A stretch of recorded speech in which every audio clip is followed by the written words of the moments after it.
My name is Maike Hickson for LifeSiteNews, and we are very, very pleased to have you, Colonel Douglas Macgregor, on our show and being able to interview you. LifeSite has followed your work for the last couple of years and reported on your commentary, especially on the Ukraine war. And so we are very pleased to be able to interview you. And on a personal note, as my husband, Robert Hickson, who passed away last September, was the last thing he followed on the internet, following your commentary. And so it's personally also very touching and important for me that we can speak. Oh, good. Yeah. And so for our readers, I just shortly introduce you so that they know where your expertise comes from and that your voice is very important. You are the author of 5 books, the former senior advisor to the Secretary of Defense under President Trump. You're a retired colonel of the US Army. You're a West Point graduate. You have a PhD in international relations, and you were both involved in the 1999 Kosovo campaign as well as the offensive to seize Baghdad in 2003, even though, as you state on your website, your plan did not include the idea of occupying that country. And I would like to later in our conversation to return to that important aspect. It is, yeah. So this way people know what we are talking about. You also were working with Israel and multiple countries throughout the world on security issues. So whatever your commentary today is, you comment as a friend of these countries, having dealt personally with a lot of these high-ranking personnel. So that's, I think, very important for our listeners to know. As an introductory remark of this conversation that is going to deal with Ukraine, Israel, the history of the recent decades of war, but also then in the second part on what can be done to restore our country, I would like to quote President Biden when on April 24th, he introduced or signed actually the bill for funding, sending more funds, $60 billion to Ukraine and some $14 billion to Israel. And commenting on this new bill, he said it's going to make the world safer. So how would you comment that remark of the president? No, that's an important question. I think we need to understand that President Biden, along with most everyone in Washington, is caught up in a time warp. Let me explain what that is. We are, frankly, at the end of what they sort of affectionately call the post-war liberal political order or world order. There's a notion that after World War II, we set up something, and it was more than just something. You know, you had the Bretton Woods, and it changed the way we did business financially, and we established ourselves in the aftermath of World War II as essentially the world's hegemonic financial power. People don't realize that. They think of us almost exclusively in terms of economics or military power. Well, that was true because we were the last man standing. You know, we were the only country that participated in the 2 world wars, and our infrastructure ended up intact. Everyone else was utterly and completely destroyed at the end of World War II, and I include in that, of course, the Soviet Union. But we did emerge as this financial hegemon as well, and we set up a system that was designed to perpetuate our power, our influence, and our prosperity, which is somewhat understandable. The end of the Cold War effectively set the stage for something new. But instead of looking for something new, we spent our time trying to figure out how we could keep what we have and expand it. And so NATO, instead of going through the transformation that most of us at the time saw underway, ends up being a Trojan horse for the further expansion of Washington's hegemonic power, financial, economic, and military. And at the time, of course, most of us, and I'm talking about the other officers that I worked with closely at NATO headquarters, or SHAPE, Supreme Headquarters Allied Powers Europe, Germans, French, Dutch, everybody. We thought at the time, and this is 1998, 99, and even earlier than that in 95, we thought that NATO really existed to prevent wars from breaking out, that we were in the business of suppressing conflict. In other words, finding solutions without the use of force. Well, Bosnia-Herzegovina was the beginning of the end of that. 1999. Well, the Bosnia-Herzegovina is 95. 95. And you'll recall that we used our air power there to supposedly support the Croats and Bosniaks in and around Sarajevo against the Serbs. The truth is that the air power wasn't as nearly effective against the Serbs as we said. In fact, the British and the French artillery that was used against them was worse, did more damage. But the point was that we intervened for the first time on European soil with American military power, killing other Europeans. Now, there were very few people at that point who were harmed. Then we went through this sort of tremendous, convulsive set of months trying to figure out what do we do with Bosnia-Herzegovina. And that's where I came into the picture. This was after the airstrikes, and I was sent over by then Lieutenant General Wes Clark to Sarajevo to be his direct representative and liaise primarily with the Bosniaks and secondarily with the Croats, which made sense because I spoke German, and at the time, that was the lingua franca that the Croats and the Bosniaks were accustomed to. This was before English sank deep roots there, and so today you can go and speak English without any trouble at all. But at the time, for the Croats and the Bosniaks, it was German. And by the way, for the Serbs, it was French. So I didn't have much interaction at that point with the Serbs, but it was a very useful time for me because I was given an armored Fairlane 500 automobile and a driver, and the driver had actually gone through Winter Ranger with me. He was a sergeant from the Ranger regiments, which was funny because we knew each other. We ended up driving all over Bosnia and parts of Herzegovina to try and establish where, if we had the opportunity to draw new lines, they should be drawn. Hey, my friends, I've got an incredibly exciting announcement that's going to change the way you experience LifeSite News. For far too long, life, faith, and family content has been sort of stuck in the dark corners of the internet, dealing with all the headaches of big tech censorship. But you know what? We are all about life, faith, family, and freedom, and that deserves the best viewing experience possible. So we're bringing it right to your home.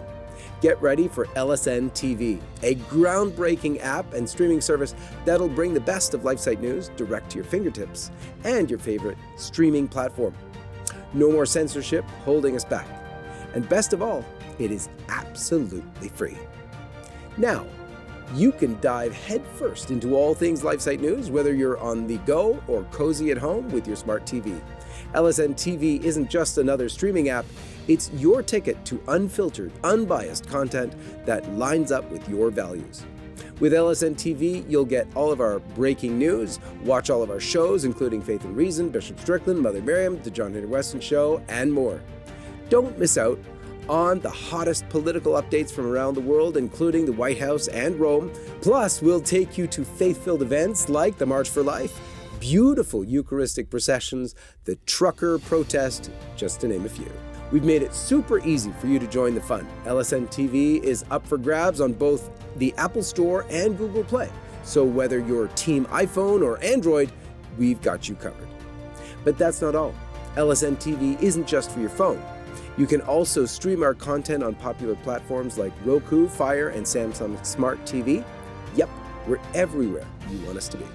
So embrace the LSN TV revolution, where you get real news and real truth uncensored.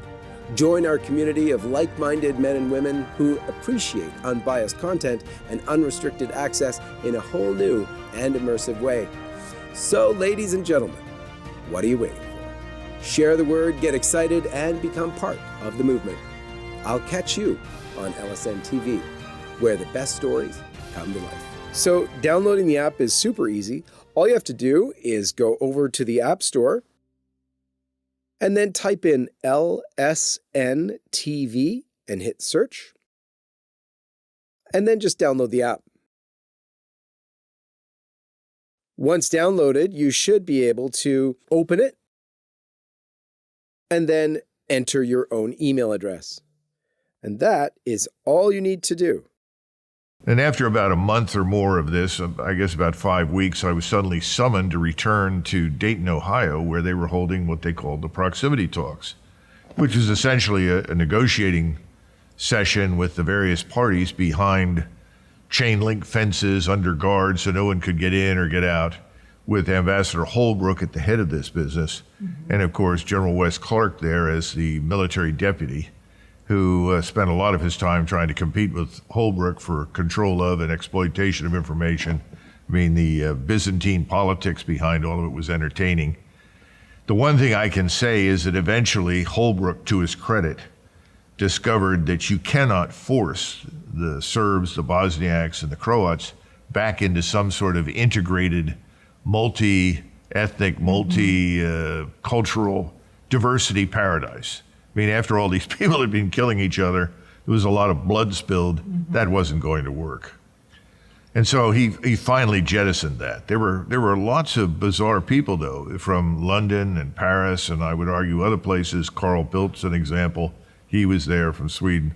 Lunatic ideas about how you were going to force people to go to school together and live together that didn't want to be there. And I remember sitting next to one of the Clinton appointees who said to me, well, you know, at the time I was, was I a lieutenant colonel or a colonel? I guess I was a promotable lieutenant colonel. And he said, well, you know, Colonel Macgregor, after all, these people are effectively all the same people. They speak virtually the same language. There are no differences. Yeah. And I said to this man, I said, well, you've got to take something into account. The people that live here, they think those differences are rather significant. But that wasn't something the Clinton crowd was interested in listening to. Now, I would say Clinton, I'm not talking about President Clinton, I'm talking about the people under him. Because truthfully, President Clinton wanted nothing to do with any of it. I mean, he knew nothing about it, didn't understand it, and he just as soon stay home, which was, I thought, a good thing. But unfortunately, he lost that fight. And so Madeleine Albright and everybody else who was then knocking around in the State Department and Berger and, I guess it was Deutsch at that point, I've forgotten, they all were pushing some sort of arrangement. And the only reasonable person that I listened to was Bill Perry, who was the Secretary of Defense. And he said something to General Clark that I thought made a lot of sense. He said, look, there doesn't have to be an agreement.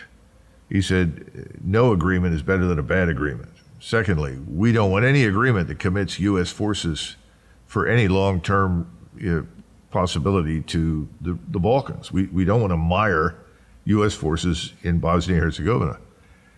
And then he finally said, by the way, whatever you do, don't give us any Danzig corridors. We don't want to go through that again. So these should be clean outcomes.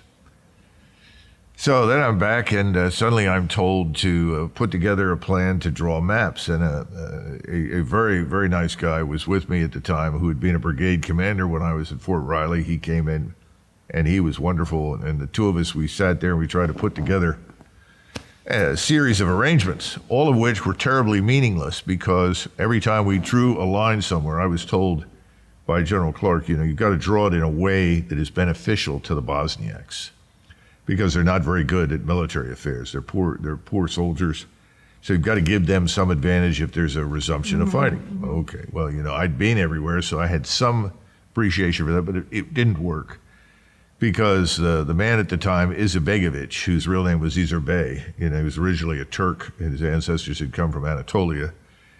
He would say, well, I was just out in this village and that village, and I told everybody there they were going to be part of the new Bosniak state. So suddenly you had to adjust the lines and move things around. Make a long story short, there really was no agreement at the end of this.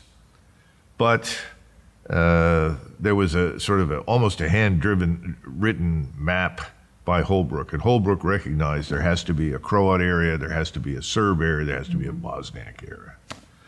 And what emerged from this is, of course, the current Bosnian state or Bosniak state, which is the first official Muslim state in Europe, which nobody in the Balkans wanted. Other people in Europe weren't paying much attention, but clearly nobody in the Balkans wanted to do this. And all he got was initials on the paper. But that was enough for a news conference. And a big splash said, "We have peace in our time," effectively. And of course, then there were all sorts of arrangements made to pour vast funding, which created incentives for people who would otherwise shoot each other to essentially take the money, shut up, and do other things. So we've had some modicum of stability there, but it's always been misleading because there's a history with all of these peoples. And over time, it became very clear that even though Croats and the Turks hated each other. The Croats, excuse me, and the Serbs hated each other. They both agreed what they didn't want was a Muslim state in Bosnia. Well, they got it, one way or another. This is the sort of, I don't know how to frame it, but self-delusion that begins to guide all the thinking in Washington about the world. So you cannot view what happened then as isolated from what's going on today in Ukraine. There's just an unwillingness to see reality, an unwillingness to even take into account history, geography, language, ethnicity, all of these things. They all matter. History that lays the future conflicts, prepares for the next conflict. And so, you know, Kosovo was inevitable because you had these groups of Albanians that had, you know, the Kosovo Liberation Army, which had begun life as a Stalinist drug mafia. This becomes our Trojan horse that invites American military intervention in Kosovo. And eventually we succeed in dragging in NATO into something else. And as I think I mentioned several times to several people, I watched a German general officer on the night that Belgrade was bombed with the tears streaming down his cheeks because he said, this is what we all oppose. Yeah. He said, this is the anniversary of the German assault on Belgrade in 1941. We don't want this. Were there at the time among your colleagues, were there any qualms of conscience about Yes. bombing? Were some of you...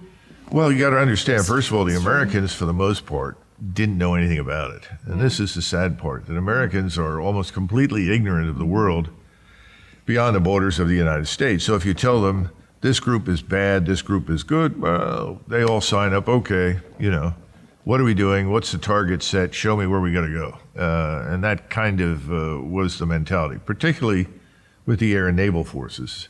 And let's be honest, you don't pay people like me in uniform to stand around and question the orders that are given by the President of the United States. I mean, that's not what we're paid to do. We're paid to act. Now, your hope is that senior officers will step in and say, well, Mr. President, is this really a good idea? Yeah. Maybe there's an alternative. You know, one of the alternatives, by the way, that never comes up, is the Germans, under Kohl, wanted to invest very heavily to build dual cities. In other words, there's a place called Birchko, and there were terrible struggles in Birchko between the various ethnic groups. Germans said, fine, we'll build a new Birchko, and this can be a Bosniak Birchko, and then the Serbs can have the other Birchko. Just give them more their own realms. Right, and then later on, the Germans came forward and said, we'll fund the movement of people. Let's move the Serbs out of these Muslim areas in Kosovo. Let's move the Albanians away from the Serb areas and we'll create these enclaves. By the way, there's a lot of evidence that that would have worked. Interesting. Especially when you go up to Mitrovica, which is a strip of land or territory along the border between what today we call Kosovo and Serbia. But these things were all rejected. Yeah, and they weren't wanted. It seemed that the idea was with military force you can solve problems. Well, not just solve as problems. you know, I mean, 1999, the new concept of humanitarian intervention. Oh, yes. Yeah, absolutely. Was a total change in international relations and law, that the United States could start playing the international police force, going wherever they deemed right to intervene and go with force. And Well, I would go a step further and I would say the Washington plays God and determines who is good and who is evil. Yeah. Regardless of the facts on the ground. So would you say, looking back on 1999, the military intervention wasn't right? Oh, no, absolutely not. And I thought, as many of us did at the time, there's got to be a way to do this without bombing. And that's where, of course, the Germans behind the scenes had said, we'll front 6 billion euros or marks or whatever at the time, because this was before the euro really set in. Nobody would look at it, but and then say, well, we're not going to allow populations to be moved around. They're going to learn to live together in the new Europe that's being built. Well, you know, what if the new Europe doesn't want to exist? Now, here we are. This is what, 2024. And look at the catastrophic results of these mass migrations, which effectively is a repetition of the same insane thinking by large numbers of very similar people, if not even the same people. That's just crazy. And then you look at what's happening to us on the border. All of this is coming back to haunt us. We're now being subjected to the same lunacy that the Europeans have been subjected to. All of it begins in the Balkans. Yeah, that's so true. And the other thing that's interesting is that at the time, Russia was always painted as this inevitable objective. I was once told, don't you understand? This is the beginning of a democratic revolution that's going to sweep to Belgrade, from Belgrade all the way to Moscow. And so, as someone who knew a little bit about Europe, I just sort of winced. And that would have been my next question, 1999. It was former under Soviet rule, Yugoslavia, and United States intervened only a few years after the fall of communism in Soviet Union.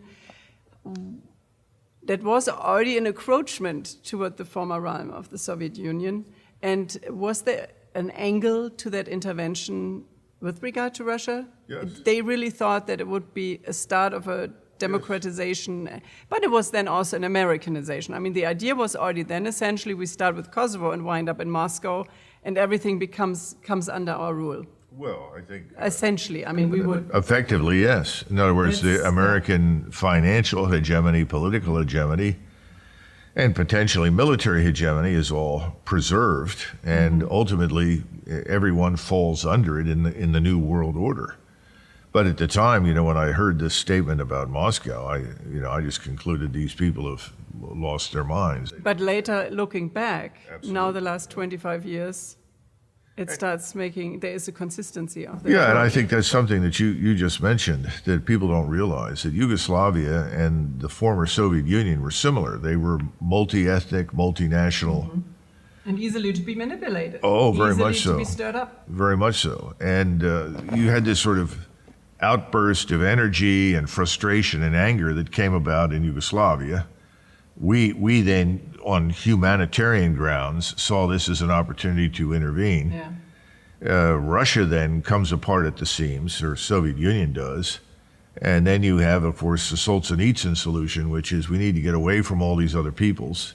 We should just be Russians, which is perfectly reasonable in my judgment. And I think Solzhenitsyn was a great man. But at the same time, I don't think the Russians ever believed that Ukraine would be weaponized against them. Yeah. Or for that matter, Belarusia. They saw these as, well, they're both Slavic states, much like ourselves. So, the Ukrainians gave up nuclear weapons. So it looked fairly benign, although at the time there were lots of people saying, we made a mistake because Eastern Ukraine is really Russified. And even in the 1990s, Dr. Brzezinski made that observation. I was there when I heard him say it. We need to be frank. You've got to write off Eastern Ukraine. For the most part, those are Russians. And the notion that Crimea, which had been Russian since 1776, would suddenly become this Ukrainian homeland, that's a lot of nonsense, And I think that, the Tartars, after all of their experiences, were probably happy to have the Russians come back because they were sick of the Ukrainians, because the Ukrainians are trying to Ukrainianize. Yeah, you will always find minorities that were suffering, and if you are out to stir up a pot, you will. Yeah. No, and that's what. So if we jump from Kosovo, let's jump just into the Ukraine situation, 2014. You once gave us a short interview at LifeSite where you related that the entire Ukraine war since 2022 has to go back to 2014 to the U.S. encouraged, organized Maidan and the coup, and with Victoria Nuland's infamous telephone conversation where she's already putting the new government together in Ukraine. Well, what most important is also her expression of contempt for the Europeans. And I'm just astonished that more Europeans didn't pay attention to that, because that reflected an attitude that I also saw with Holbrooke. There was this attitude, well, you can't get anything done with the euros, so we'll just do it. Yeah, and that the Europeans allow to participate in this when the Americans look down on them like this. Precisely. Yeah. Well, I think the best analogy, and I actually made this in 2000 after I'd come back. I said, if you look at Europe, They are the equivalent for the Roman Empire of the Greek city-states. Remember, the Romans always viewed the Hellenic civilization as superior to their own, and they freely admitted that they had borrowed heavily from them. To some extent, that was true in this country for a long time. We made the same argument, and with good reason. This is before we became self-loathing and then invited the Europeans to become self-loathing. Truth has a power of its own. It moves hearts and saves lives. It heals wounds and restores souls, but only if it is heard.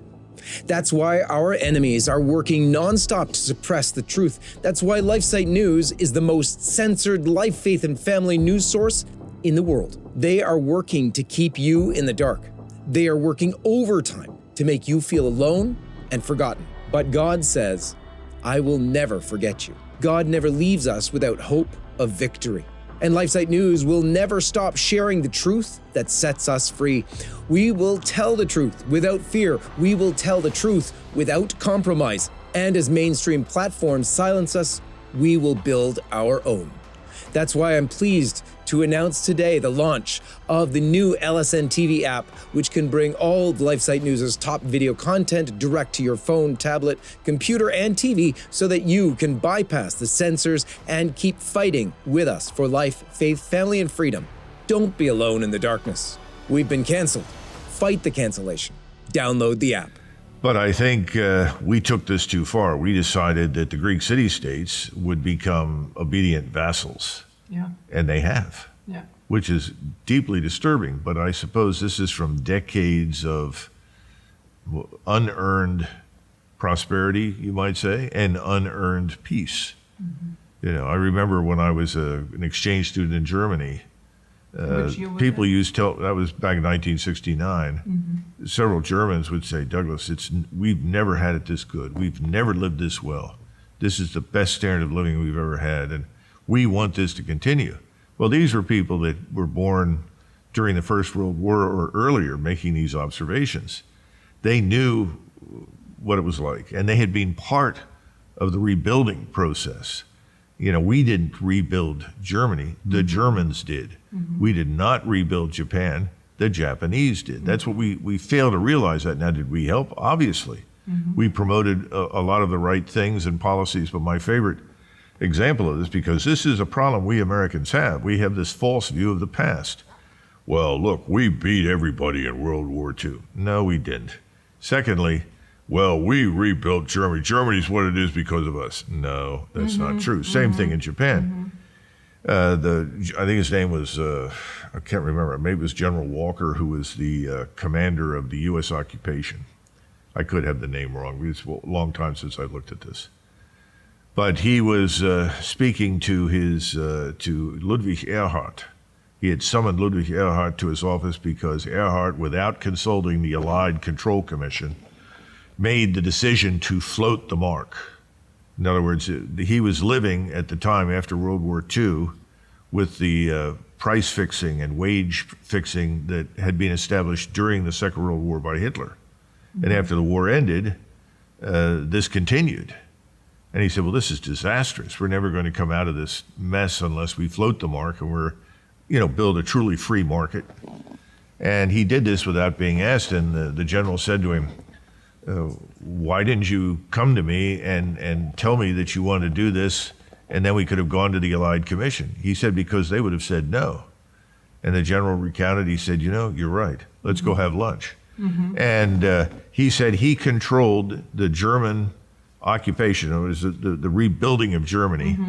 He controlled everything from the edge of his desk to the door of his office, and the rest of it was in the hands of the Germans. That's very important. Japan's another example. When MacArthur became the commander of the occupation, he had been given very explicit orders. The first order was put in jail everyone who was associated with the previous regime, all senior military leaders, everybody in the industrial sector, everyone who had a part in this, they all must be jailed. So I said, okay, did what he's told. Well, 2 years, 3 years later, it looked like the Communist Party was about to win at the box office, or not box office, the ballot box. So George Kennan was dispatched to visit with General MacArthur and tell General MacArthur, you've got to release all these war criminals, get them back to work so that Japan has a chance to recover. They're going to have to lead this. We can support them, but we can't do it. And of course, MacArthur said, of course, obviously, agreed 100%. And the rest is history. Again, the Japanese stepped in and rebuilt everything. If you understand those two things, then you have to understand the folly that follows after World War II. It begins in Vietnam. We're going to transform Vietnam into this Anglo-Saxon democracy, this outpost of liberalism and goodness. We intervene in a civil war that we don't understand. We kill 2 million Vietnamese. We lose 58,000 Americans, over 100,000 wounded. And we kind of helped to get rid of President Diem. Oh, well, of right? course. He's sending the green light. All of those things were part of the intervention. And we go in there and nobody knows what they're supposed to do. I mean, the first year that went in there, they landed and they said, well, what do you want us to do? And they finally said, well, there's some VC over here, go fight them. There was no strategic thinking at all. Everything was emotion and impulse driven. In fact, McGeorge Bundy and McNamara in a conversation held, on paper back and forth said, well, if we go to Vietnam, we'll probably lose. They said that. This is 65. But it's the right thing to do. Yeah. This is insane. Yeah, that is. Just tinkering with the lives. You draw that line right up through, Vietnam, through the Balkans, through everything. Yeah. The one exception, of course, is 1990, 91, when Saddam Hussein intervenes in Kuwait. And we go in with limited objectives. We accomplish most of them, not all of them. But we decline to be entangled in the internal politics of the region. The idea of nation building, that we can, to intervene into a culture, to even understand the background of a culture, and that was the whole discussion with Afghanistan. I remember my husband going to these conferences and even writing about it. What's this idea of nation building? How do you want to build a nation, a historically grown entity?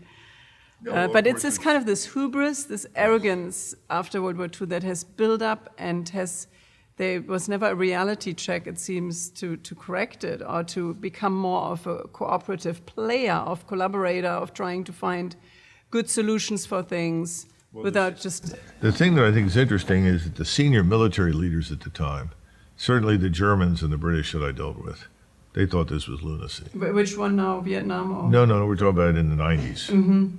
They thought this was crazy. Remember, Vietnam's interesting because the British told us to forget it.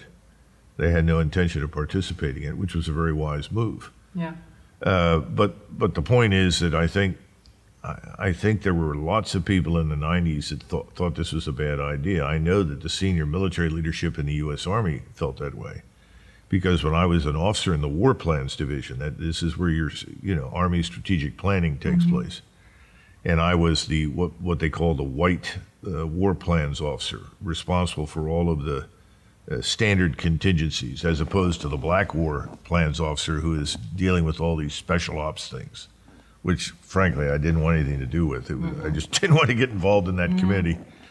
So I was very happy to be involved with the white war plans, because you were dealing with straightforward forces, how much, how many resources, everything else. And I had to sit down, and I worked for a very fine colonel, another one who should have been a general, but he was never promoted. His name was Foster. He was a very, very competent man, good head on his shoulders. And he said, write a response for the Army Chief of Staff on what we should do in the Balkans. And this is about this time we were getting involved in Haiti, which virtually all of us thought was a dumb idea. But again, that was everyone was overruled. But there were plenty of senior officers that thought, well, this is a wonderful career opportunity, whatever. But he said, write this. So I wrote this. It was a 2-pager, no more than 2 pages, explaining why we had no vital strategic interest in the Balkans, and why intervening there with military power in any form risked future confrontation with Russia. That's excellent. So which year did you write that? This is 95. That's amazing. Yeah. That's very far-sighted. Yeah. Well, it wasn't that hard to be that far-sighted. The opponent was on the ground. They were, the Yeltsin. It was all falling apart. Yeah. And this idea of, well, let's keep respect or try to build up now a system of mutual friendship or, whatever Well, at is the possible. time, that's what most of us thought. Yeah. We did not see Russia as an inevitable future enemy by any stretch of the imagination. So, and the argument that I made was, the landlord in this area historically has been Russia. Mm-hmm. What are Russia's interests? What did Russia do? What role did they play? And then you try to take people back through how many wars that had been fought with the Ottoman Turks over various territory to drive out the Muslim power and so forth. It's a waste of time. Nobody wants to hear it. Mm-hmm. And I could give you lots of examples of stories like this where you try to explain how was this border ever achieved, and this is how it came about. Nobody wants to hear it. I know, and when we really go back to the fundamental principle of the just war doctrine, isn't our military essentially and fundamentally out to defend our own borders? Well, in theory, but we won't spend a dime to do that. You mentioned this bill. There's nothing in it for the border. Yeah. And we seem to be absolutely extraordinarily committed to Israel's borders. In fact, we're willing to underwrite the expansion of Israel at the expense of its neighbors. We're willing to fight to the bitter end to rid Ukraine of its Russian opponent, but we won't defend our borders. No. Can't do that. And there's nobody in the Department of Defense standing up saying a thing. Yeah. Because all the senior officers are now fully on board with the political leadership. That was not true 20, 30 years ago. And this paper that I wrote, the chief of staff didn't change a word. Wow. He took it, signed it, went over to the White House. That's impressive. He said, let's not get involved here. We don't want to do this. Same thing as Perry said. We don't want any permanent presence here. There was a sense that, look, let's keep things in So when within do you think, limits. when did that spirit really change? Was it 1999? I think the Kosovo air campaign and the subsequent outcome. That was a real change of paradigm shift. Yeah, that was what they would call a strategic inflection point. Mm-hmm. And it was, remember, we'd also become involved in Somalia, and that had gone very badly. And we knew that, which is one of the reasons in 95 I was able to write this paper. It went up to the chief of staff, and it was accepted because we saw Somalia. We don't want to do that again. Why are we trying to mix it up with the Somalis? Yeah. So I think that was the strategic inflection point. And then, of course, you had the other aspect of this. Under the Clinton administration, you appointed people as chiefs of staff and secretaries of service, and their job was to pick those who would go along. He's with us, we promote him. Process. He's with us, promote him. Yeah. He's with us, promote him. Yeah. This continues, by the way, under Bush. Until 2003. Let's skip over Afghanistan, but the Iraq War was... my husband at the time was still involved as teaching at a military university, and he saw the development toward that war. And he doubted that there were weapons, mass destruction, and he wasn't going to be part of it. He saw this is getting irrational.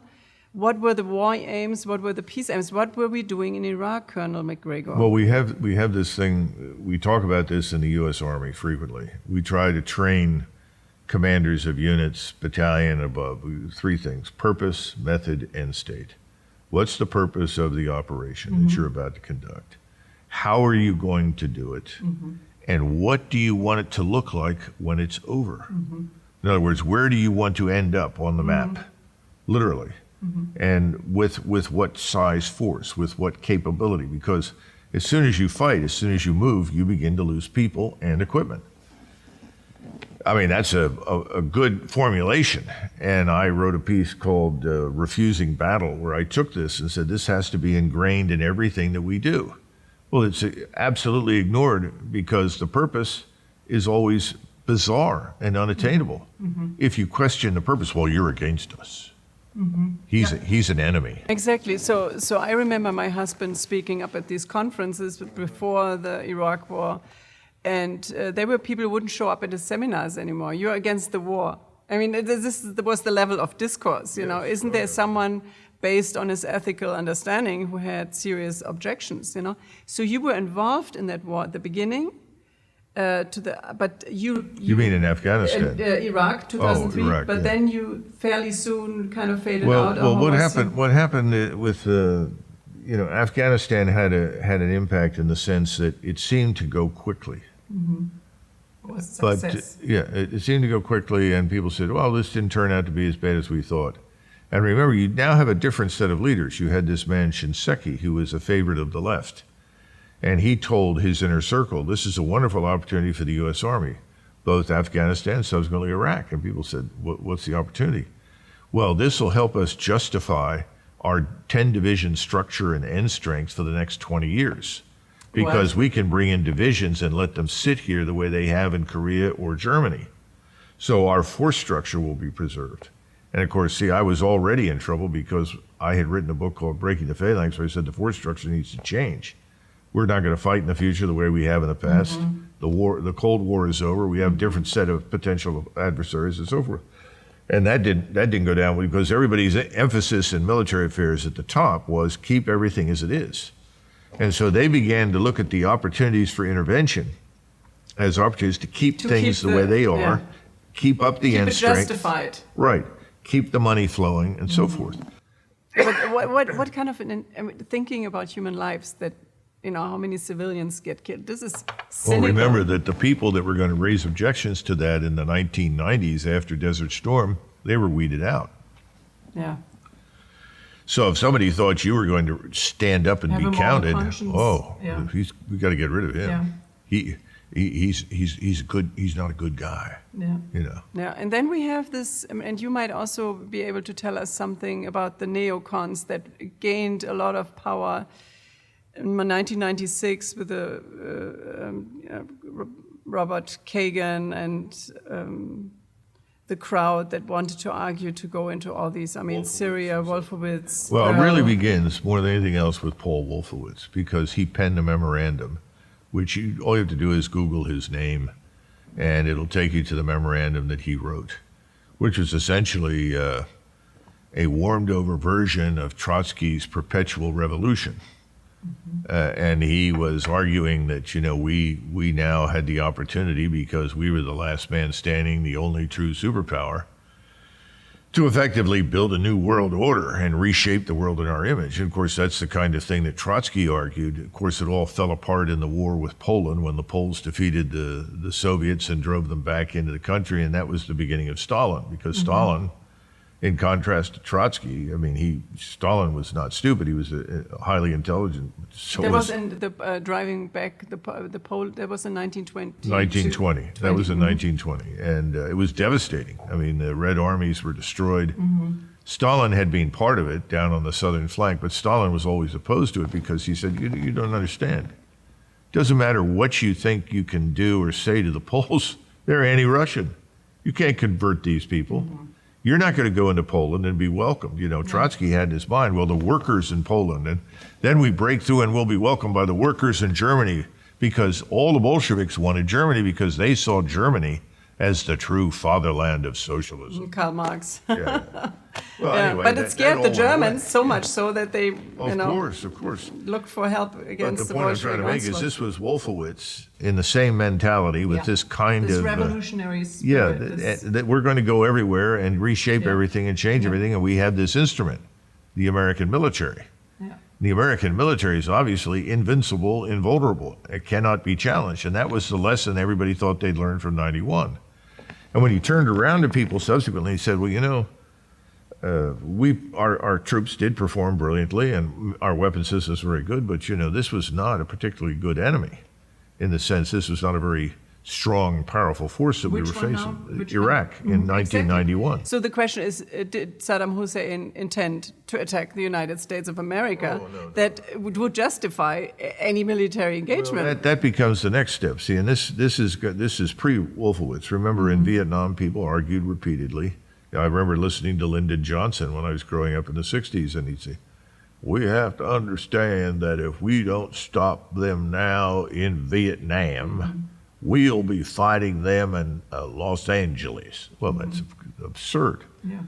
And then subsequently, I listened to Abizaid, who was a 4-star, and he was put in charge of Central Command, and he's profited enormously from his position in other ways as a result, but he made the same stupid statement in Iraq.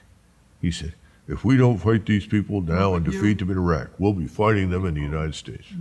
I remember, You know, and I had friends who were over there and people that had served with me in '91, and they said, yeah, Doug, what are these guys going to do? All get water wings and paddle their way across the Pacific to America? They were all laughing. The average American soldier's not stupid. You tell him things like, this is ridiculous. So you would agree, literally Iraq, Syria. Did President Assad intend to attack the United States? Of course not. No. Yeah. Why were we meddling in Well, that goes to a different source, and you have to go back and understand Israel and its position, because part of the Wolfowitz strategy was to build a strategy regionally in the Middle East around Israel. Truth has a power of its own. It moves hearts and saves lives. It heals wounds and restores souls, but only if it is heard. That's why our enemies are working nonstop to suppress the truth. That's why LifeSiteNews is the most censored life, faith, and family news source in the world. They are working to keep you in the dark. They are working overtime to make you feel alone and forgotten. But God says, I will never forget you. God never leaves us without hope of victory.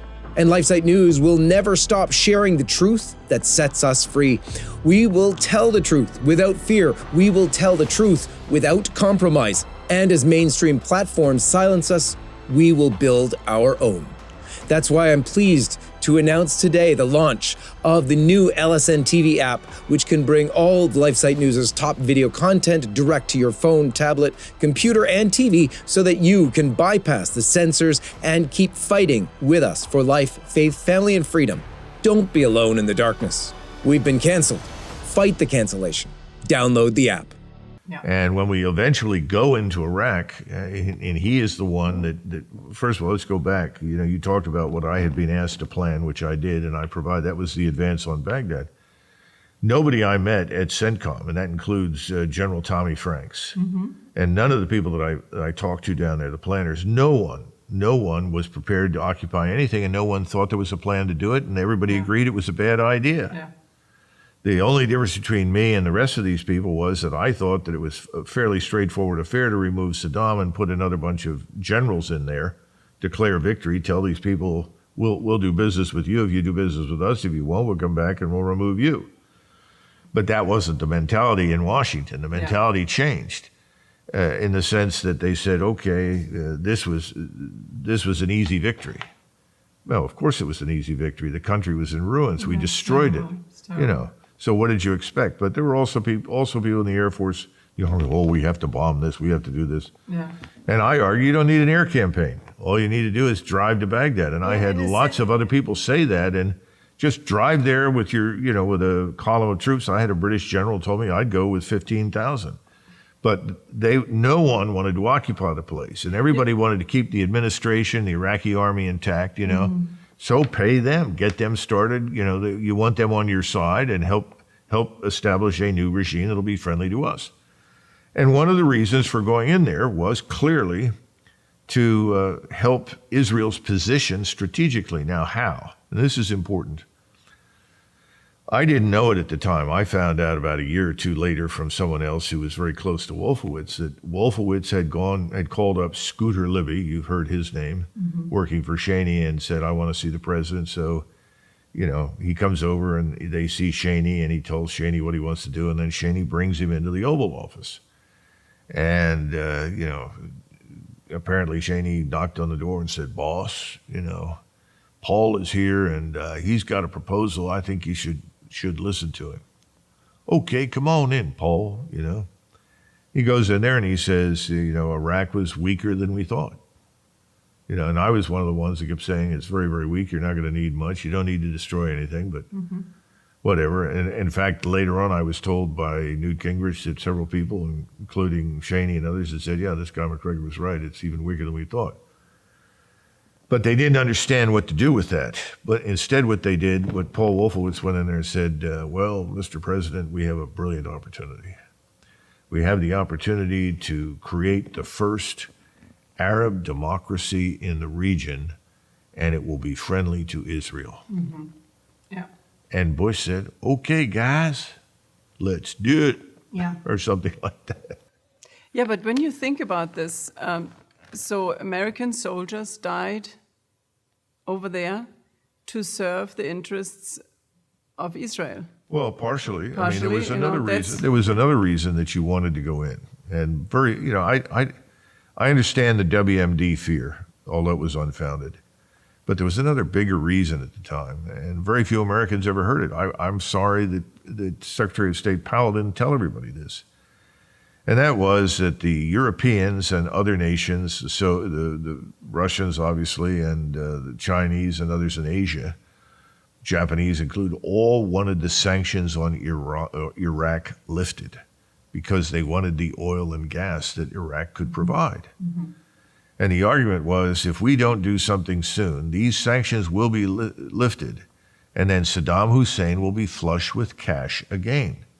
And when he acquires this, he can restart, his WMD program without interference and renew his threats against Israel or anybody else that he doesn't. Mm-hmm. But it's very potential. I mean, there were several steps, right? I mean, it's very potential. Yeah. No. But it was not an illegitimate argument. Mm-hmm. It was based on fact. Mm-hmm. Yeah, these things were going to be lifted. So we need to go in before that happens. Yeah. Okay, fine. Then the question is, if you're going to go in, what do you want to do? And again, going in quickly, remove the people at the top, get them out, put in another group. It's not very difficult to do. Mm-hmm. And they said, what do we do with our force? I said, well, you don't let them go into Baghdad. You keep them outside in the desert, away from the cities. You want to keep the administration. That was the only conversation I had very briefly down at CENTCOM. I said, eventually you could move down to An-Nasiriyah, which is where I ended up in 91 at the end of the war. There's a big airfield there. You could turn that into Ramstein East if you want. Doesn't make any difference, because in Iraq, people think of Iraq as being between the Tigris and the Euphrates. You're south of the Euphrates River. You're not far from Kuwait. It's only a couple of hours drive, if that. Mm-hmm. So the bottom line is you can sit down there, and if somebody calls you and says, we need your help, we're facing this or this, you can send in a group to help them. Again, back up the Iraqi army. And at the time, I gave the example of the British occupation at Christmas in 1917 of Baghdad. And what happened there was the British had appointed a provost marshal, in other words, a chief of military police. And interestingly enough, that man was Victor McLaughlin, the movie actor. Mm-hmm. And he was a major in the British Army. I think he was in the Royal Irish Fusiliers, something like that. So he was then given 8 battalions of British infantry, and he was told, go get an equivalent number of battalions made up of prisoners of war under their own officers. So then they took roughly the same number, let's say, what would have been 4,000, 5,000 former prisoners of war, Arabs, Kurds, and Turks under Turkish officers, arm them with batons, and make them the police that go into Baghdad to restore order, where there was disorder, much as we encountered. Only instead of doing nothing, the British sent these men in, and behind them were these battalions of British infantry with rifles and bayonets and so forth. If they encountered something they couldn't handle, then they would bring in the British infantry and do that. But otherwise, it was the Arab, Kurdish, Turkish troops with their former Ottoman officers that restored order. Well, order was restored in 24 hours. So what was the lesson? Mm-hmm. You don't do it. And there was a sense people understood, if we do this, we're going to have problems, because we're not Muslims, we're not Arabs, we're not Kurds, we're not Turks, we're foreigners, and we're Christians. We're viewed that way, one way or the other. Mm-hmm. But that is then subsequently jettisoned, because you get this Paul Bremer who shows up, and again, Wolfowitz had a hand in this, along with the other neocons. We're going to completely dismantle the government, the administration, and occupy the place and rebuild it from the ground up. Yeah, nation building. Yeah. Complete and utter folly and disaster.